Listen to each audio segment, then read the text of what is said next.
Vai começar o programa que é o diferencial da televisão, com notícia, informação, bate-papo, alegria e descontração. Vai começar na TV Nova Nordeste o programa Samir Abuana, o secretário da cidade. Samir Abuana, secretário da cidade. Bom, eu tento fazer sempre um programa diferente dos outros. Diferente de Jô, diferente daquele The Night, diferente do JC Online, diferente da CBN. Eu procuro fazer uma coisa, um misto de popular com classe, com gabarito, sem apito, hein?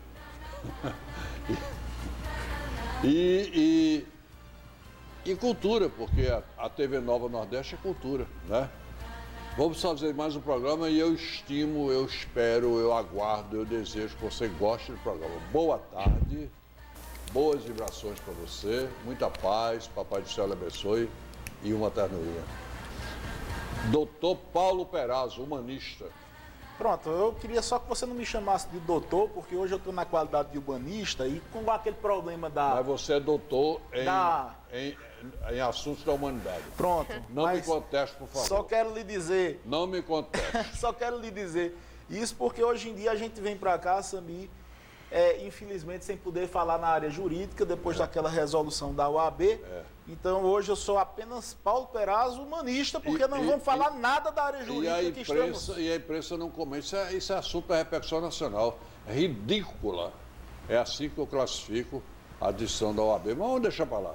O que é humanista, ser humanista? Olha, Samir, eu acho... Troca em miúdos aí para o grande público.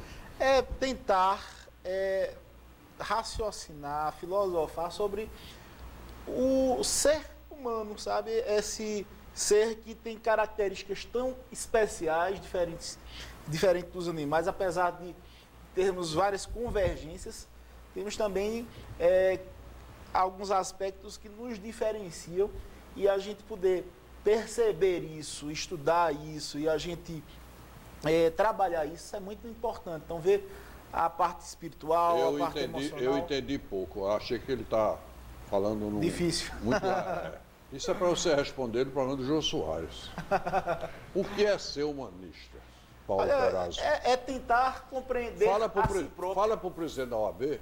É tentar compreender a si próprio, sabe? Tentar compreender a si próprio. É tentar compreender a dimensão humana, o porquê das coisas humanas, o porquê... Então, é uma filosofia, na verdade é isso.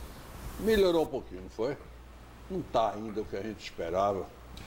Lucas Cruz, ele é presidente do Instituto Viva História, que vai completar 10 anos, agora dia 14, né? Não, a gente completou o ano passado, no finalzinho do ano. Então a gente está ainda comemorando os 10 anos de existência aqui em Recife. Ainda está em comemoração. Em comemoração, isso Mas mesmo. o que é ser humanista? Você é humanista.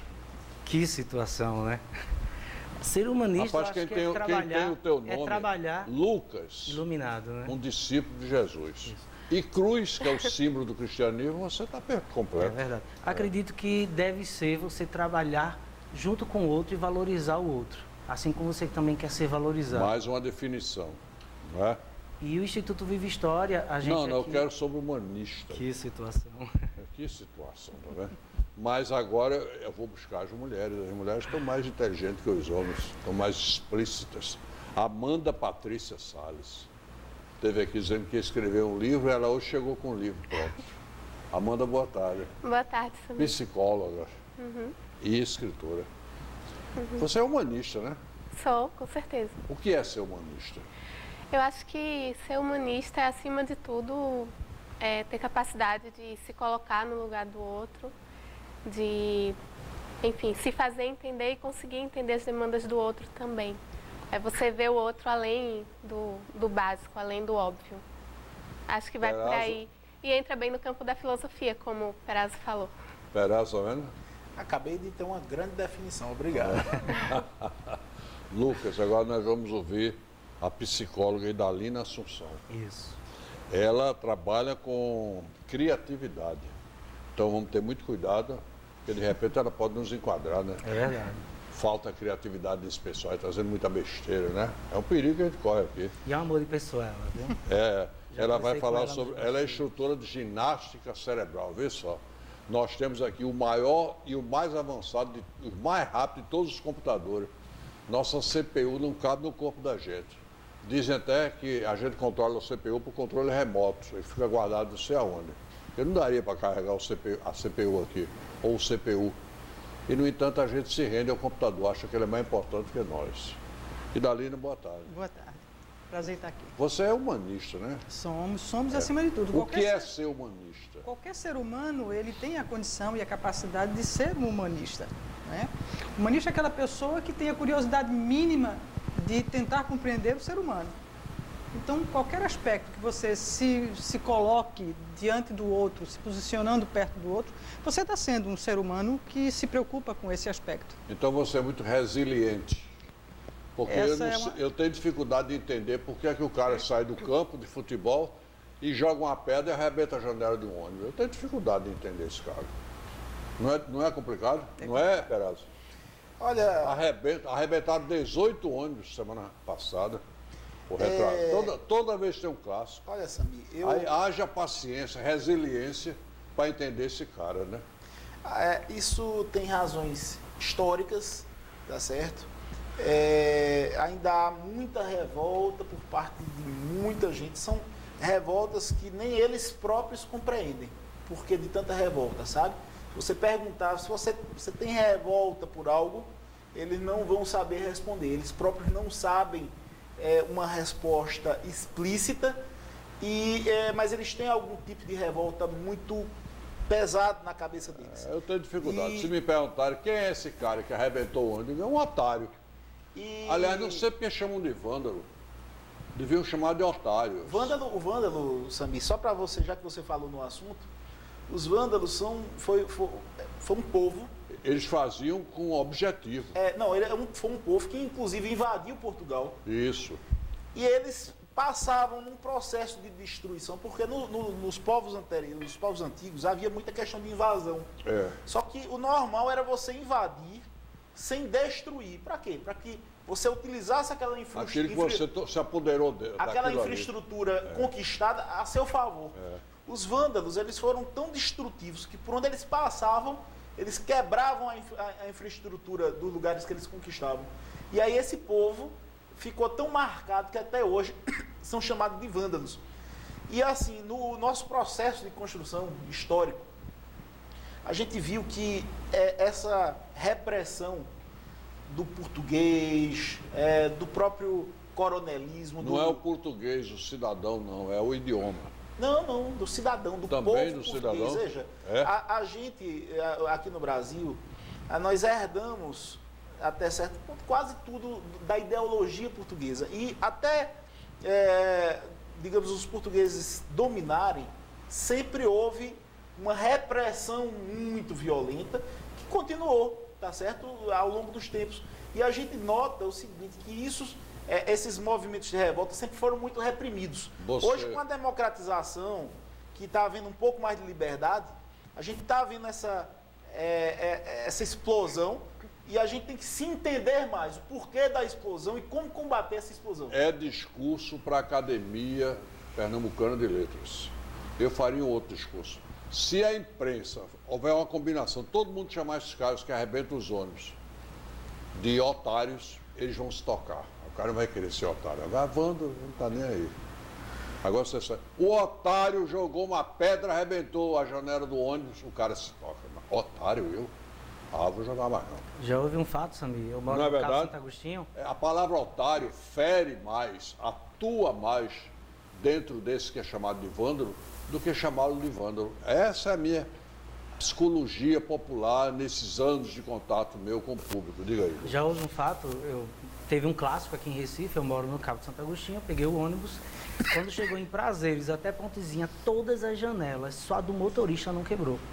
Todas as janelas. Não são otários? Eu cheguei em casa, todo no vidro, e o ônibus, isso era 1h da manhã mais ou menos, todo mundo deitado no chão e todo ensanguentado. Um cara que faz isso, chama vândalo, ele não sabe essa história aqui. Paulo Perazzo, com a cultura que tem, contou pra gente. Agora chamar ele de otário, de idiota, aí ele se toca. Ele não vai querer ser idiota nem otário.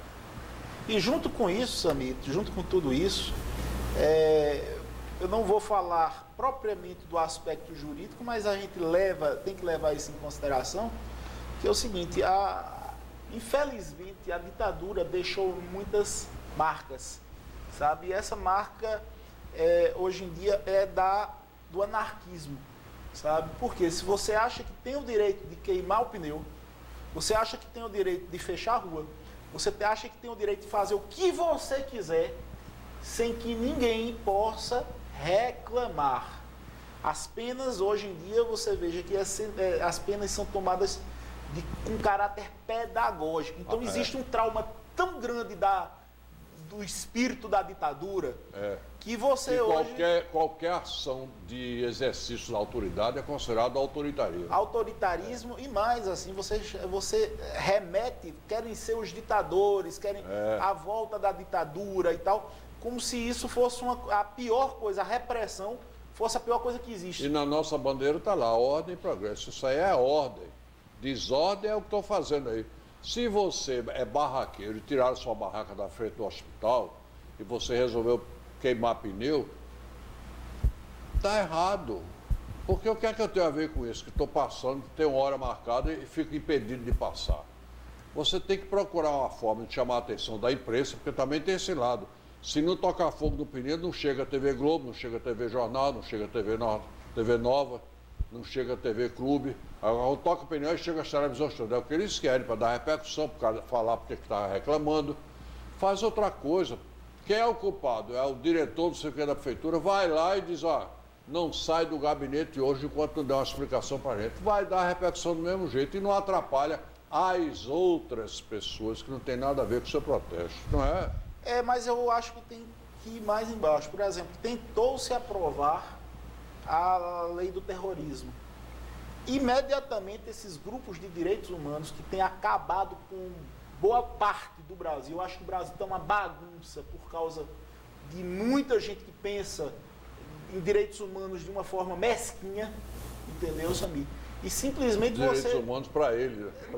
Veja, para latrocidas, direitos humanos. Eu sempre falo isso. Você pega uma população carcerária e você fala em ressocialização. As psicólogas estão aqui na minha frente. Existem vários tipos de personalidade. Tem a personalidade histriônica, tem a personalidade psicopata, tem são 10 tipos, pelo menos a gente quando estuda direito, são 10 tipos característicos de transtornos de personalidade. O psicopata, pelo que eu aprendi, ele sente prazer em fazer o mal. Ele sente prazer em praticar o mal. Ele tem que ser contido. Sabe? Tem que ser contido. E aí vem um filósofo.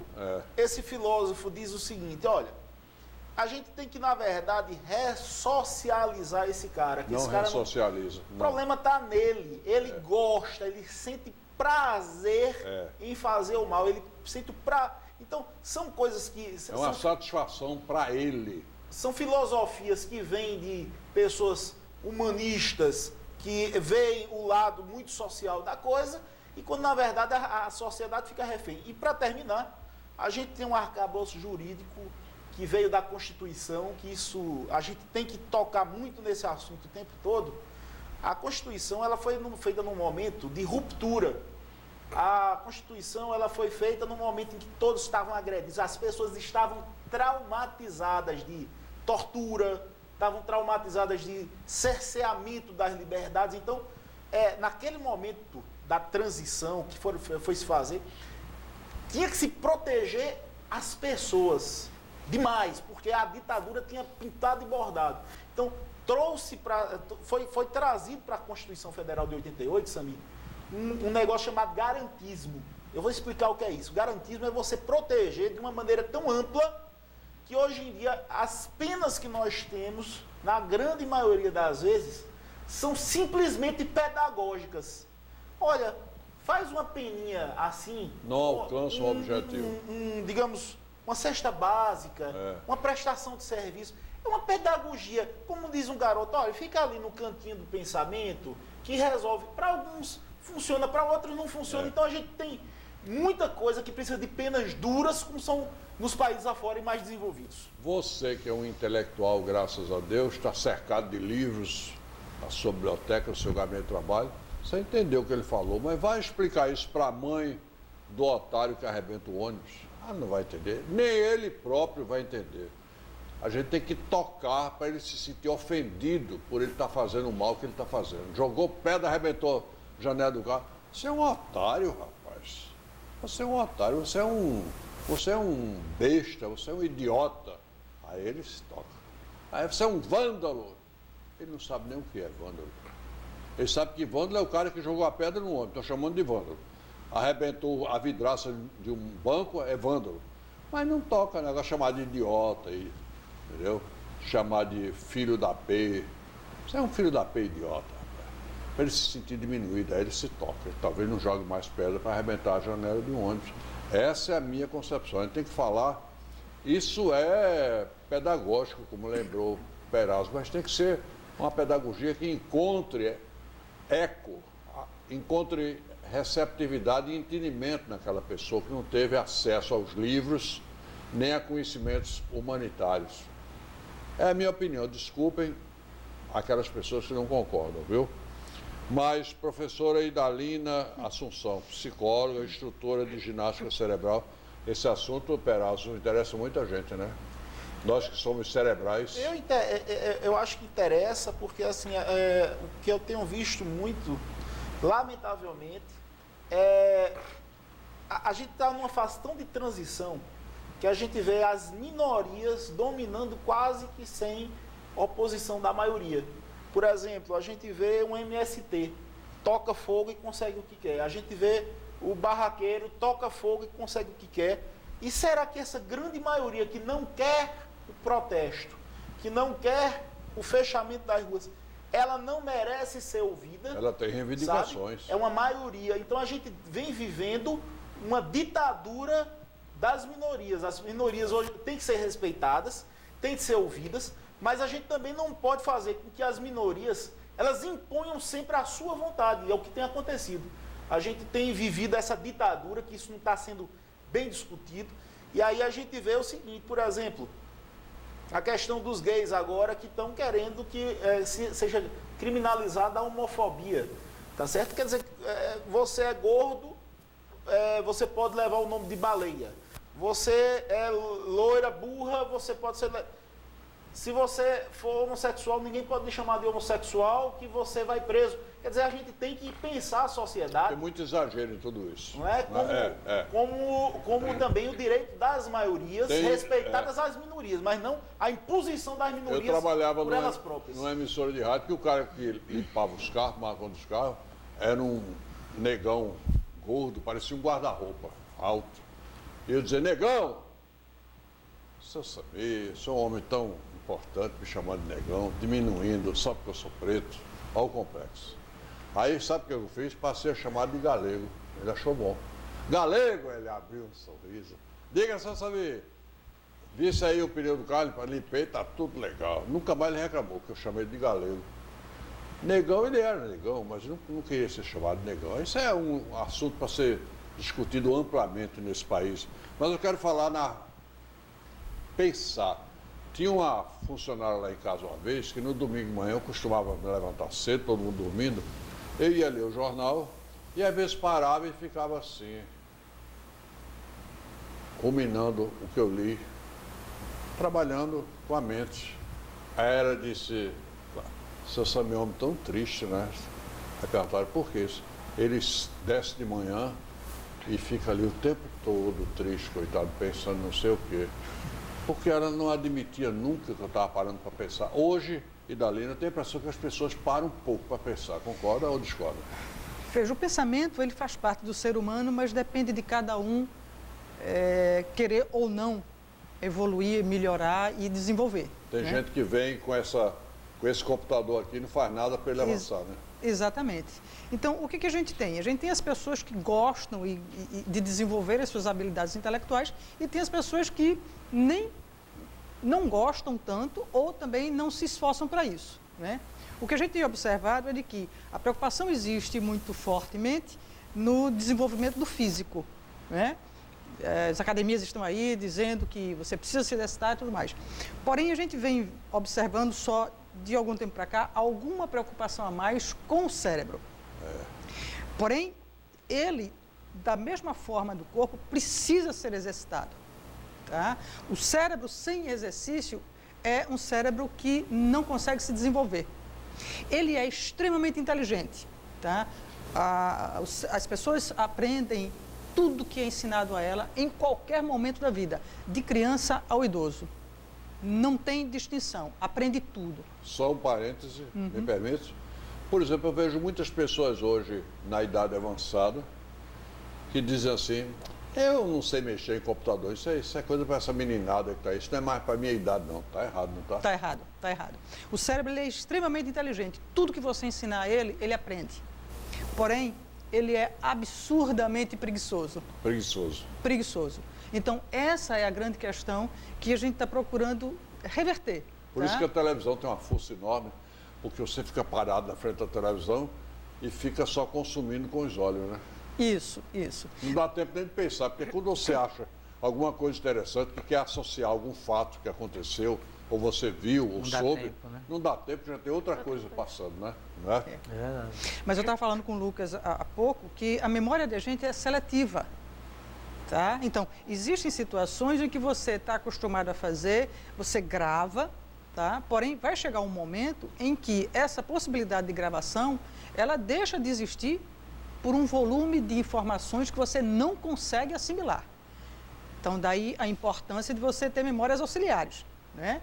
Uma agenda, um telefone hoje que é multifuncional, mas o importante é, o exercício do cérebro ele é fundamental, não só para a vida da pessoa, corriqueiramente, mas para aspectos futuros. Porque a gente está acostumado a fazer reserva física quando a gente faz exercício físico, mas a gente não está acostumado a fazer reserva cognitiva. Cognitiva.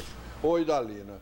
Então, esses celulares hoje cada vez mais aprimorados e avançados, muitos aplicativos. O celular hoje, por exemplo, é um instrumento de socorro ao nosso cérebro, né? Ele ajuda, né? Ajuda. A gente só não pode deixar que ele tome conta de tudo que a gente faça. Ele é um instrumento auxiliar, tá? Mas você precisa fazer com que as coisas funcionem. Alguma coisa a gente até deixa. Por exemplo, eu me lembro que eu sofri no ginásio pernambucano para fazer raiz quadrada, quase era reprovado em matemática. Hoje eu vou para a maquininha de calcular, ela me dá o resultado, eu nem quebro a cabeça, né? Mas o exercício cerebral, ele se propõe a isso, a tirar o cérebro da zona de conforto e fazer com que você, conquistando essa reserva cognitiva, você tenha uma melhoria de vida, você tenha uma ampliação, inclusive, de tempo de vida. Porque na medida que ele trabalha o teu aspecto cerebral, ele faz com que a tua autoestima melhore. E você melhorando a autoestima, você melhora em todos os seus aspectos pessoais. Uma pergunta que eu quero lhe fazer. A pessoa considerada burra, eu estou falando numa linguagem bem popular, vocês entendem, vocês também que estão me assistindo. A pessoa burra pode ficar inteligente? Não existe ser humano burro. Mas você não sabe existe. que... Mas na adjetivação popular existe. No comum. Tá? Podem existir pessoas com algum déficit cognitivo por outras questões. É um parto que houve falta de oxigenação no cérebro, você vai ter uma pessoa com déficit cognitivo. Não, Idalina, vamos avançar mais. Eu conheço pessoas com diploma moldurado na parede, anel, mas são devagar demais, meu Deus. Aí chega um que não estudou nada, passa na frente dele quilômetros. Na percepção cognitiva, na capacidade de entender tudo rápido. Habilidade, criatividade. Criatividade. Porque, na realidade, nós temos múltiplas inteligências. Tá? Então, nessa situação das múltiplas inteligências, existem pessoas que têm uma condição mais desenvolvida, por exemplo, no raciocínio matemático. Tá? Existem outras pessoas que têm uma condição mais desenvolvida na inteligência visoespacial. Outra na inteligência emocional. Então, esses tipos de inteligência que fazem com que o ser humano fique diferente do outro. Porque tem um detalhe que a gente precisa ressaltar aqui. Não é o colégio, nem o ensino fundamental, nem a faculdade que vai tornar você uma pessoa inteligente. Você vai ganhar instrução, conhecimento. Inteligência eu acho que vem do berço. Por isso que eu perguntei da Lina. Ela pode ser aprimorada. Pode ser desenvolvida. Samir, mas vou até colocar uma observação aqui, que é o seguinte. Hoje em dia a gente está vivendo uma febre de concurso público. É verdade. Como se passar no concurso público fosse a salvação da vida da pessoa. E o que eu tenho percebido é o seguinte. Muitos amigos meus estão se iludindo com o concurso público. Eu vou explicar o porquê. Tem alguns amigos meus que eu conheço de criança e não tem inteligência acadêmica. Eu vou explicar o que é, no meu entender. Sim. Ele lê o livro 10 vezes e não consegue apreender a informação que está ali naquele livro. Tem outro que Tem outro que lê aquele e livro aprende. uma vez, assim, e pegou tudo. Foi o que eu falei para a Idalina. Então, veja só, essas pessoas, existe inclusive o QI, né, o coeficiente de inteligência, para ver se você tem inteligência acadêmica. Mas tem gente que tem o QI, é consciência e ignorância. E aí, realmente, essas pessoas deixam de utilizar os outros tipos de inteligência. Olha, Ronaldinho, por exemplo, todos dois, eles têm um coeficiente de inteligência esportiva muito grande. Eles conseguem visualizar o fenômeno campo. E o outro. Todos dois. Se você disser assim, olha, você tem capacidade de aprender o que esses caras aprenderam, é uma coisa muito complicada. Você já nasce com aquela inteligência aeroespacial, no sentido de conseguir ver a bola para onde vai. Neymar é outro exemplo, Neymar. E aí a pessoa tentar se perceber o que ela é melhor, inteligência empresarial. Olha, por exemplo, isso é conversa de roda de advogado, mas a gente diz muito o seguinte, olha, tem muito cara que passa para juiz, que tem um coeficiente de inteligência acadêmica lá em cima, sabe? Lê o código tributário, sabe de trás para frente e tal. Mas quando, por exemplo, vai para o coeficiente emocional, não consegue um confronto com ninguém, que perde a estabilidade emocional, sabe? A gente vê, às vezes, em audiência também, advogados... Não tem autocontrole, autodomínio. Numa briga, perde, porque não tem a inteligência emocional. Ou seja, a gente tem que tentar, isso é coisa da psicologia, verificar qual é a inteligência que você tem uma proeminência e trabalhar pesado em cima dela para conseguir os melhores resultados em cima daquilo que você tem de melhor. E não ficar tentando um concurso sem ter a inteligência acadêmica, que é aquela que vai passar no Mas concurso. o concurso hoje é muito disputado porque ele é uma garantia por um tempo da existência daquela pessoa, né? Do salário certo todo mês, até tentar outro concurso. De certa maneira se explica essa febre atrás dos concursos. Agora, Paulo Perazzo tem razão, não é o objetivo final. Pode ser um degrau no meio de uma escada que a pessoa tem que subir, né, Paulo?